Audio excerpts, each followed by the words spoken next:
Gjykata speciale në Hag ka liruar me kusht is Nikilajn, të akuzuarin nga dhomat e specializuara për pengim të drejtësisë dhe ndikim të dëshmitarët. Në vendimin e gjykatës speciale bëhet e ditur se janë plotësuar të gjitha kushtet që Kilajn ta lirojnë me kusht në Kosovë.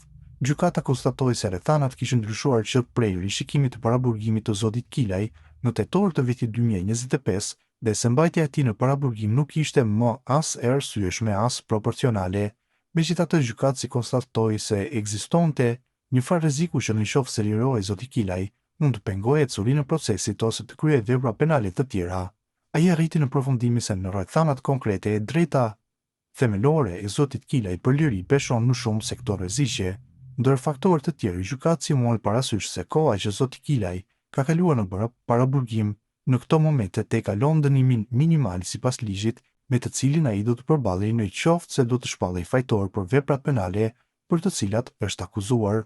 Gjykatësi gjithashtu mori parasysh se nuk është paraqititur asnjë provë që tregon se zoti Kilaj ishte orvatur të pengonte procesin gjatë periudhës së lirimit të tij të mëparshëm me kusht në vitin 2024, se ka përfunduar paraqitja e provave në çështjen e prokurorisë speciale Ashin Thaçi, Kadri Veseli, Recep Selimi dhe Jakub Krasniqi, dhe se rreziku që zoti Kilaj mund të ndikojë në dëshminë e prokurorisë në çështjen 12 është shumë i ulët, duke marrë parasysh rrethanat e tyre specifike, thuhet në arsyetimin e gjykatës speciale të Hagës.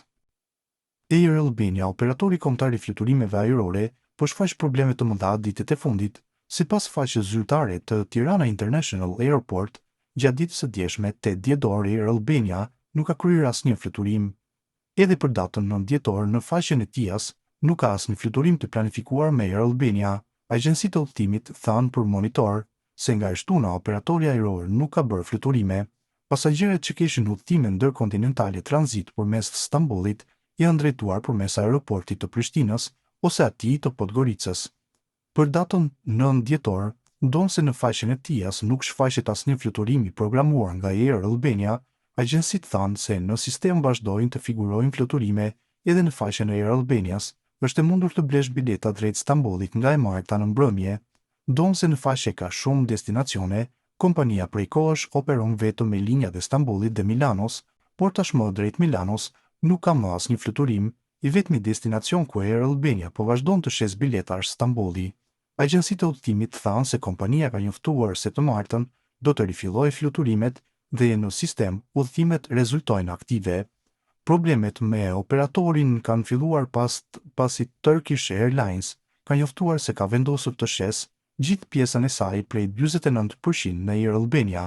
Agjencitë e udhëtimit thanë se deri të shtunën ato mund të prisnin bileta përmes Turkish Airlines për udhëtime tranzit, ndërsa biletat nga Tirana në Stamboll priten nga vetë Air Albania.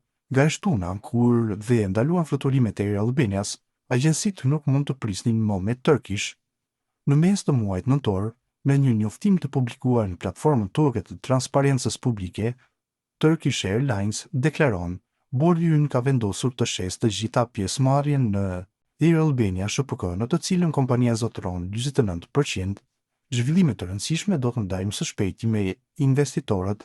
Air Albania u themelua zyrtarisht më 16 maj të vitit 2018 si një partneritet publik-privat mes Shqipërisë dhe Turqisë. Linja ajrore kishte si aksioner kryesor kompaninë turke Turkish Airlines 49.12% dhe aksionet e mbetura i ndajnë ndërmarrjet shtetërore shqiptare, Alb Kontrolli dhe një kompani private shqiptare MDM Investment. Fluturimi i parë i rregullt u bë në 14 shtator 2018 në linjën Tiranë-Stamboll. Në vitin 2023, Air Albania arriti të ishte operatori i dytë më i madh në vend me 7% të tregut, por në vitin 2024 zbriti në vend të tretë me një peshë prej 3.4% sipas numrit të pasagjerëve.